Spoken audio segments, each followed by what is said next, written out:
In this WrestleTalk news, Tony and Papa Khan listed as potential buyers of WWE. Triple H and Stephanie McMahon were opposed to the company's sale, and some surprise Rumble reveal rumors because, oh yeah, the company also does wrestling and not just boardroom drama. How boring. Subscribe and enable notifications to Always On for daily wrestling news videos. Support WrestleTalk! Now 2023's attempt to speed run a year's worth of news in the first 2 weeks continues, and oh, would you look at that?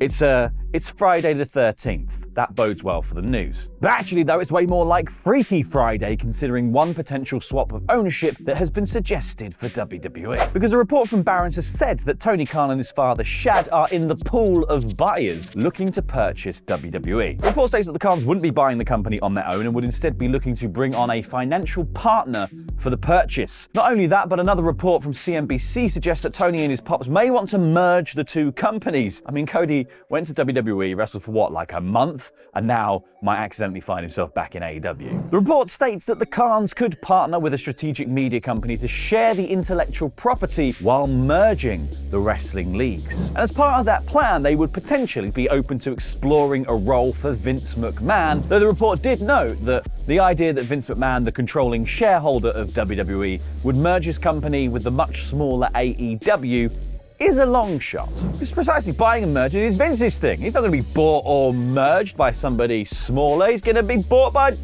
somebody bigger and more badder.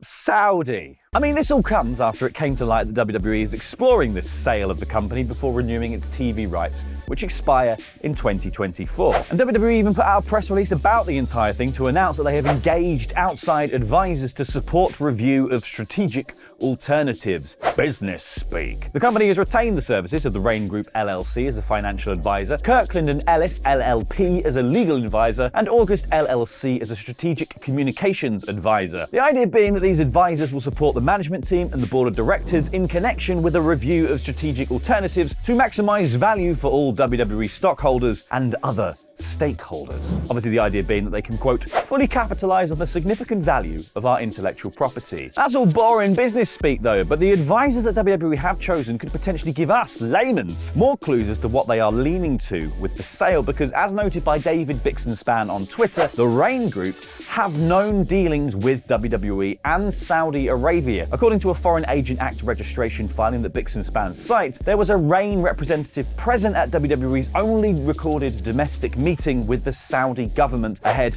of the Greatest Royal Rumble show. Similarly, WWE have brought on JP Morgan in order to help with the sale, which some speculate could be because it is the only US headquartered financial institution with 2 operating licenses in Saudi Arabia. Now, while the idea of WWE being bought by the Saudi Public Investment Fund emerged the other day as a done deal, it has since been brought back down to just one possibility amid many. Though Dave Meltzer on Wrestling Observer Radio said that he spoke to WWE and found out that the company was not sold, but said that there certainly is smoke to the Saudi story, as in there is no smoke without a fire. And in that case, that fire is coming off of a dumpster.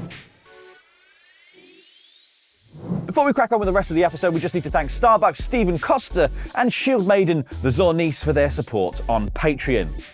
Oh, the difference just a couple of weeks can make, because prior to Vince McMahon's shocking WWE return a week ago, the company was actually riding high. It had plenty of goodwill from fans and good vibes backstage. Now, you fast forward just 7 days, and all of the good of the last 6 months seems to have evaporated. Because at the heart of much of the positive change was, of course, the power couple of the former co-CEO Stephanie McMahon and her husband, the chief content officer, Triple H. However, now with Stephanie having officially resigned from her post and the company altogether, I think we can start asking, so what happened? Because it's fair to assume that now that Vince is back, maybe Stephanie is finally taking the time away she was meant to get 6 months ago. However, given the timing of her departure, perhaps the decision to sell may have also played a part in matters. Because according to a new report into the WWE sale from Axios, it has been revealed that both Stephanie McMahon and Triple H opposed the sale of WWE from going forward. And despite the curious timing, there is no confirmation that the decision to sell became the catalyst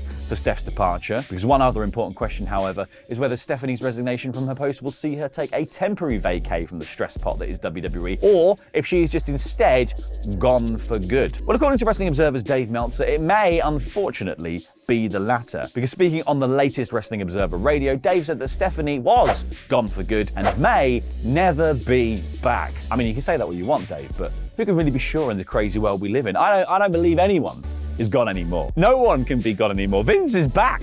He's back. He's f***ing back. Given how little WWE have actually publicly acknowledged the rampant sales rumor, bar the press releases and the like, I think it's natural to want an insight into just how the locker room has been taking WWE's ever-developing chaos and all of the furore around it. Thankfully, a WWE star has addressed the elephant in the room. Current Intercontinental Champion Gunther recently spoke to Joe Hayden of Dallas Morning News. Unfortunately, for those of us wanting a little peek behind the curtain, Gunther pointed out that he is a wrestler and not a CEO, which, fair enough, to be honest. Not beating around the bush, Gunther said, I mean, rumors are rumors at the end of the day. I'm not a CEO, I'm a wrestler. So I focus on what I do in the ring and leave the business to the people that do business. Gunther did, however, discuss Stephanie McMahon's recent departure, saying that while he had limited interactions with the former co-CEO, he wished her all the best in spending more time with her family. At this point, she'd be spending more time with her family if she stayed in WWE, because her dad's back. I say again, he's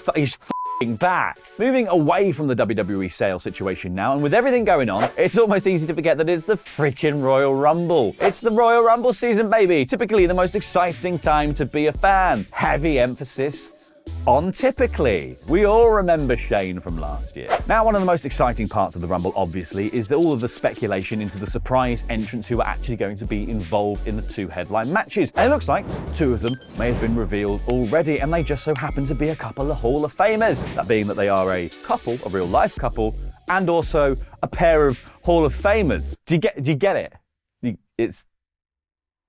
It was a couple of jokes. Anyway, we are of course talking about Edge and Beth Phoenix, who have been absent ever since Extreme Rules back in October, where Beth fell victim to a vicious concerto at the hands of Rhea Ripley, while a helpless Edge watched on. So unsurprisingly, expect them both to get some payback on January 28th, likely appearing as surprise entrants in their respective Rumble matches and furthering the feud with the Judgment Day. Now, as much as it feels like Vince McMahon was only really gone from WWE for a hot minute, despite leaving the company 6 months back, it honestly feels like a lifetime ago that CM Punk was the guy in AEW, carrying the world title and riding that wave of feel-good comeback energy. That, of course, didn't last, with the fallout from Brawl Out as well as a serious triceps tear causing Punk to remain at home for the last 4 months. Meanwhile, AEW has rode its own stormy waves in that time to bounce back with a great pay-per-view with Full Gear in November, a fresh coat of paint in 2023, a string of excellent weekly shows, and of course a brand new #1 guy, MJF. Well, it was the new face of AEW, MJF, that recently took home 2 prizes in Pro Wrestling Illustrated's 2022 year-end awards, taking home the Most Hated Wrestler and Feud of the Year awards, the latter of which was attributed to his rivalry with former world champ Punk. Now, in celebration of his awards, MJF took to Instagram, where he posted a photo of himself holding his 2 award plaques. However, in a shot towards his former rival, he taped over Punk's name on the plaque with his own name, and this drew the ire of Punk, who responded with a nice pot shot at MJF and AEW, saying, maybe find some tape for those ratings so nobody sees those either. Ouch. Well, in AEW's defense, this week saw an upturn in fortunes for Dynamite's viewership. However, as Punk alluded to, the drop since his departure has been notable, so he isn't exactly, he's not lying. Moving on to CM Punk's AEW besties FTR now, and there has been a major update on the pair's immediate future with the company. Speaking on his FTR podcast, Dax Harwood revealed that both himself and Cash Wheeler will be taking the next few months off from TV to evaluate their next step. He said, we have asked and been granted the next few months off of television so we can sit back, reflect, let our bodies heal, and figure out what we are going to do for the next few years. Harwood added, because whatever we decide to do next will be the absolute last thing we do as far as wrestling. Now, speculation regarding FTR's future has been rampant for months, given that the pair's AEW contracts are set to expire in April this year. They have been touted to take some time off, while other reports have suggested a WWE return could be possible. I guess, as always, we'll just have to wait and see. WWE, maybe not looking so appetizing. right at this minute. Finishing up with some more AEW news and details on another contract that is set to expire in the near future, that being none other than the icon Sting. Speaking with D Magazine, who recently published a profile piece on the Hall of Famers, Sting revealed that he never planned to compete anywhere near as long as he has. He said, so many of the other guys retire and then they come back, and I thought, I'm not going to be like all the rest of the guys, just like I said in the beginning. I'm not going to be in this in 45 years.